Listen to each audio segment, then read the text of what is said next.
Sorry नाही, कसं आहे की डीजी रश्मी शुक्ला यांना अनेक गोष्टींची माहिती मी दिली की त्यांना बीडची सत्य परिस्थिती काय आहे, काय चाललंय, किती मोठ्या प्रमाणावर दहशत आहे, या सगळ्या गोष्टींबद्दल मी आधी सांगितलं.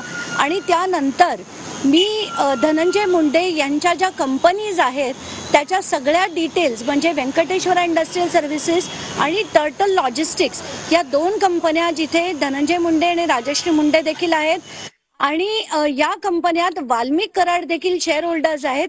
आणि अशा कंपन्यांना महाजेनको कडनं कॉन्ट्रॅक्ट कसं दिलं गेलं. खरं कसं आहे की ऑफिस ऑफ प्रॉफिट म्हणजे जर एखादा आमदार किंवा खासदार यांना जर कुठल्याही प्रकारचं बेनिफिट मिळवत असतील, जर आत्ताच्या घटकेला आपण बघतोय महाजेनको कडनं डायरेक्टली धनंजय मुंडे यांच्या कंपनीला जे बेनिफिट मिळत आहे that amounts to office of profit, आणि कुठल्याही आमदाराला किंवा खासदाराला हे खरं तर करता येत नाही. म्हणून आणि त्याची आमदारकी सुद्धा रद्द होऊ शकते, आमदारकी रद्द होऊ शकते. मंत्रिपद तर नंतर बघू आपण. तर आताच्या घटकेला ही सगळ्या गोष्टींची माहिती देखील मी त्यांना दिली. आणि याआधी मी हे काल एडीजी संजय सक्सेना यांना देखील भेटून दिली होती. या व्यतिरिक्त बीडची जी चौकशी चालली, आताच काही वेळापूर्वी मी आत होते तेव्हाच कळलं की वाल्मिक कराड यांना सुद्धा न्यायालयीन कोठडी देण्यात आली. खरं तर ही इतक्या पटकन पोलीस कोठडी त्यांची संपली कशी असा प्रश्न पडतो, कारण कालच काही व्हिडिओज आले होते आणि त्यानंतर खरंच सखोल चौकशी करणं गरजेचं होतं, पण त्यांना सुद्धा न्यायालयीन कोठडी देण्यात आली. हा त्यांची एक पळवाट आहे की काय अशी शंका येते.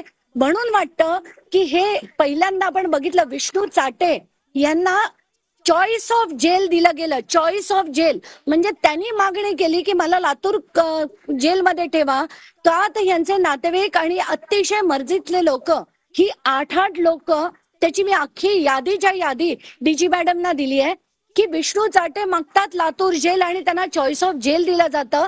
तर हे होऊ नये त्यांना, आणि चौकशी पुढचं हिअरिंग ऍज वेल एज ट्रायल हे मुंबईकडे ट्रान्सफर करण्यात यावं. आणि ही जेवढी मंडळी आहे ज्यांना आता न्यायालयीन कोठडी दिली गेली आहे त्यांना आर्थर रोड मध्ये ठेवा, म्हणजे त्यांचं जे पोलीस कनायवन्स आहे, जे संगनमत आहे पोलिसांबरोबरचं, ते मोडून काढायला हवं. ते जोपर्यंत आपण मोडून काढत नाही नीट चौकशी होणार नाही. हे मी तुम्हाला खात्रीपणाने सांगते, खात्रीने सांगते की खरी चौकशी जी आहे ती कधीही होणार नाही. या व्यतिरिक्त अनेक मुद्दे मी त्यांच्या पुढे मांडले. हिअरिंग, चौकशी, जेल हे त्यातले मेन भाग झाले. पण अँटी करप्शन ब्युरोची पूर्ण चौकशी करण्यासाठी मी आता सीजेंना एक पूर्णच्या पूर्ण पत्र लिहिलंय. सीजेनकडे ही मागणी करणार आहे की अँटी करप्शन ब्युरो कडनं धनंजय मुंडे यांच्या सगळ्या कंपनींची चौकशी करण्यात यावी. 62 कोटीचं त्यांनी बँकांकडनं फक्त एका कंपनीसाठी, जगमित्र शुगर मिल्स नावाच्या कंपनीसाठी 62 कोटीचं लोन यांना काय ग्राउंड्सवर देण्यात आलं, या सगळ्या गोष्टी आणि त्यांच्या Venkateshwara, turtle logistic, Jagmitra sugars या सगळ्या कंपनींची सखोल चौकशी करण्याचे आदेश हायकोर्टाने यांच्याकडे अँटी करप्शन ब्युरोला द्यावे. आणि ही चौकशी ईडीने ऍज वेल एज सीआयडीने देखील करावी अशी मी मागणी केलेली आहे. नाही यांचं काय मत होतं त्यानंतर तुम्ही या सगळ्या मागण्या केल्या, काय भूमिका होती त्यांनी? डीजी मॅडमनी असं सांगितलं की मी हे आता जाता जाता पूर्ण वाचून घेते आणि जे जी योग्य कारवाई असेल ते नक्कीच करू. पण याआधी जसं मी म्हटलं की मी एडीजी संजय सक्सेना यांना देखील भेटले होते आणि ते अतिशय पॉझिटिव्ह होते या गोष्टीवर.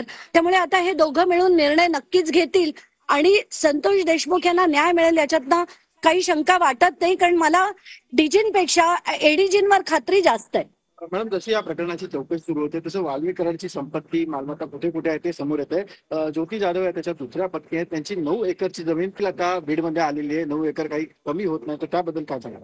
नाही, ज्योती जाधव यांच्या ह्या वाल्मिक कराड यांच्या पत्नी आहेत असं काही माध्यमांनी दाखवलं.